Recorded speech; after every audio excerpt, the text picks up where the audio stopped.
عنوان: ریت میں چھپی آواز، ایک ماہرن بشریات کا اسلام تک سفر۔ وہ سائنس پر یقین رکھتا تھا، خدا پر نہیں۔ جب اس نے 2000 سال پرانی قبر میں قرآن کی آیت دیکھی، ہر جان کو موت کا مزہ چکھنا ہے، تو اس کا علم، اس کا غرور سب ریت بن گیا۔ اور ریت میں اس نے اللہ کو پا لیا۔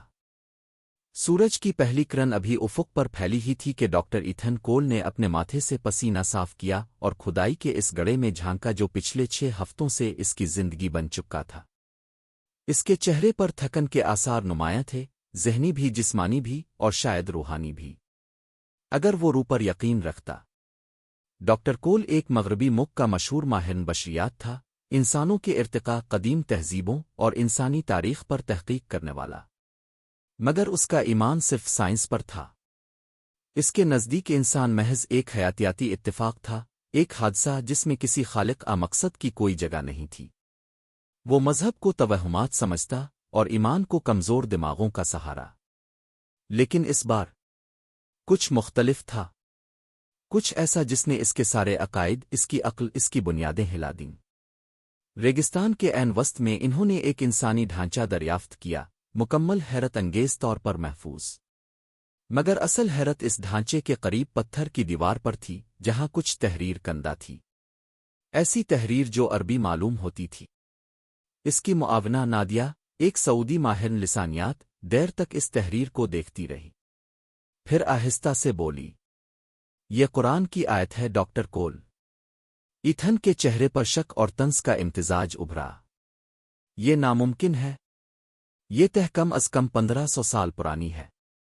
اس زمانے میں تو محمد نام کے پیغمبر کا وجود بھی نہیں تھا۔ نادیہ نے خاموشی سے اس کی آنکھوں میں دیکھا اور بس اتنا کہا، شاید ہماری تاریخ غلط ہے ڈاکٹر کول۔ یہ جملہ اس کے دماغ میں دن رات گونجتا رہا۔ وہ بار بار کاربن ڈیٹنگ، مٹی کے نمونے اور ہر سائنسی عمل دہراتا، مگر ہر نتیجہ وہی بتاتا، یہ لاش واقعی ہزاروں سال پرانی ہے۔ پھر یہ قرآن کی آیت یہاں کیسے لکھی ہوئی تھی؟ 7ویں رات نیند اس سے کوسوں دور تھی۔ وہ اکیلا کھدائی کے مقام پر واپس آیا۔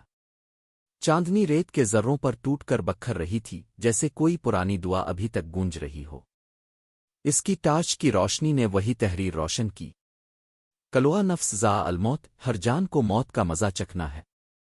علم عمران 3:1-8-5۔ ایتھن کے ہاتھ کانپ گئے۔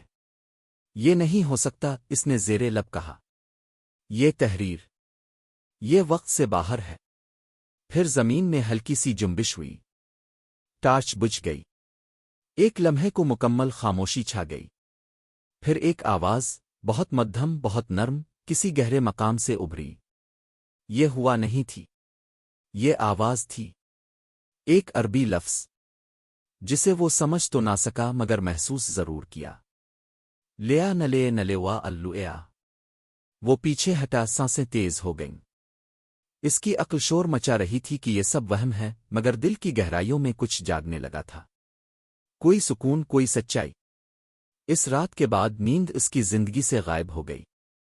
ہر رات وہی خواب، وہی سرگوشی۔ آخرکار اس نے عربی سیکھنے کا فیصلہ کیا، نہ ایمان کے لیے بلکہ ثبوت کے لیے۔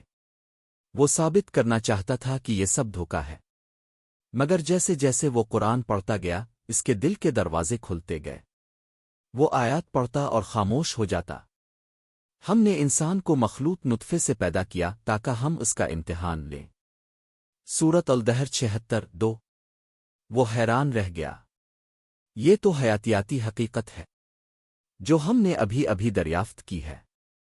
اس کے اندر کی آواز بولی، تو پھر یہ علم کہاں سے آیا؟ مہینے گزرتے گئے۔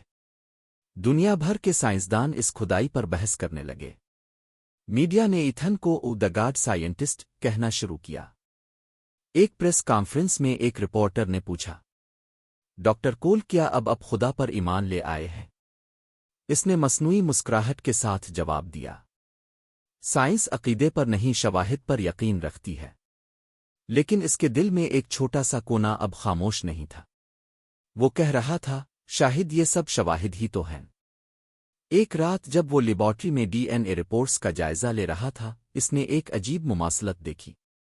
اس قدیم ڈھانچے کے جینیاتی نقوش جدید انسانوں جیسے تھے، مگر ایک مخصوص جین صرف عربوں میں پایا جاتا تھا۔ نادیہ نے نرم لہجے میں کہا، شاید یہ اس زمانے کا پہلا مومن ہو، پہلا انسان جو سچائی کے آگے جھک گیا تھا۔ ایتھن کی آنکھوں سے آنسو بہہ نکلے۔ اس نے وہی آیت یاد کی، ہر جان کو موت کا مزہ چکھنا ہے، اور پہلی بار اس کے لیے زندگی کا مطلب بدل گیا۔ اس رات وہ ریگستان کے بیچ کھڑا آسمان کو دیکھتا رہا۔ ستارے جیسے روشنی کے ذرے بن کر اس کے دل میں اتر رہے تھے۔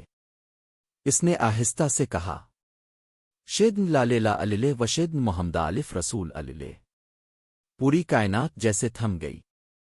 پہلی بار کی تھن نے سکون محسوس کیا، حقیقی سکون۔ واپس آ کر اس نے اپنی نوکری چھوڑ دی۔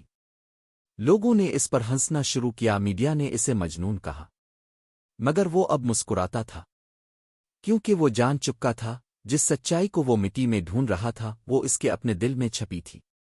اب وہ دنیا بھر میں لیکچرز دیتا تھا، فرام بونز ٹو بلیف، انسان سے ایمان تک، او کے عنوان سے۔ وہ کہتا، میں نے اللہ کو مسجد میں نہیں ریت کے ذروں میں پایا، اور ہر تقریر کے آخر میں وہ وہی آیت پڑھتا۔ ہم انہیں اپنی نشانیاں آفاق میں اور ان کے نفسوں میں دکھائیں گے، یہاں تک کہ ان پر ظاہر ہو جائے کہ یہی حق ہے۔ فصلت 41-53۔ اس کے چہرے پر نور تھا۔ ایک مغربی سائنسدان اب اللہ کا بندہ بن چکا تھا۔ اگر یہ کہانی اب کے دل کو چھو گئی ہے تو اسے دوسروں تک پہنچائیں۔ شاید کسی اور کا دل بھی ابھی جاگنے والا ہو۔ سبسکرائب کریں ڈین ان منٹ، جہاں ہر کہانی ایک روح کو اللہ کے قریب لاتی ہے۔ انشاءاللہ اگلا دل آپ کا ہو سکتا ہے کسی کی تقدیر بدل دے۔